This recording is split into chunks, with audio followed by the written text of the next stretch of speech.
ലക്ഷം രൂപയുടെ ചപ്പാത്തി ഉണ്ടാക്കുന്ന മെഷീൻ. അപ്പൊ ആദ്യം തന്നെ മാവ് മിക്സ് ചെയ്യുന്ന മെഷീനിലേക്ക് മാവ് ഇടണം. പിന്നെ അപ്പൊ മാവ് നന്നായി കുഴഞ്ഞ് സെറ്റ് ആയിട്ടുണ്ട്. കൈ പോലും തൊടേണ്ടി വന്നില്ല. ഇനി അടുത്തത് ഈ മെഷീന്റെ ഊഴമാണ്. ഈ മെഷീൻ പ്രവർത്തിപ്പിക്കാൻ ഇത്രയും വലിയൊരു കംപ്രസർ വേണം. അപ്പൊ ആദ്യം ഇവിടെ മാവ് ഇടണം. മായി തനിയെ ഉരുളായി വരുന്നുണ്ട്.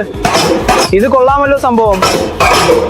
ഇവിടെ വിരലിട്ടാൽ വെള്ളം കട്ടായി പോരും. മെഷീന്റെ ഈ വശത്ത് എത്ര ചപ്പാത്തി ഉണ്ടാകുന്നുണ്ടെന്ന കൗണ്ടിങ്ങും കാണാം. എല്ലാം ഒരേ സൈസ്, പെർഫെക്റ്റ്. 2-3 മിനിറ്റിൽ ഇത്രയും ഉരുളകൾ റെഡിയായി. ഇനി മെയിൻ മെഷീന്റെ ഊഴമാണ്. ഇതിലേക്കാണ് മാവിന്റെ ഉരുളകൾ പോകുന്നത്. ഈ മെഷീന് കറണ്ടും ഗ്യാസും രണ്ടും വേണം.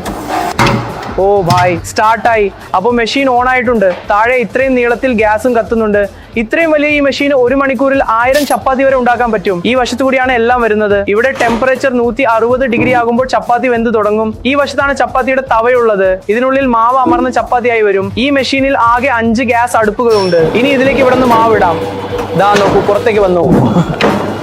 ബായ്, കൈകൊണ്ട് ഉണ്ടാക്കിയാൽ പോലും ഇത്രയും വട്ടത്തിൽ കിട്ടില്ല. ഈ വശത്തു കൂടി ചപ്പാത്തി നല്ലവണ്ണം പൊന്തി പുറത്തേക്ക് വരും. ഓ, നല്ല ചൂടുള്ള വട്ടത്തിലുള്ള ചപ്പാത്തി. ബായ് നോക്കൂ, എത്ര നല്ല വട്ടത്തിലാണ് ചപ്പാത്തികൾ വരുന്നത്. 10 മിനിറ്റിനുള്ളിൽ ഇത്രയും ചപ്പാത്തികൾ റെഡി ആയി കഴിഞ്ഞു.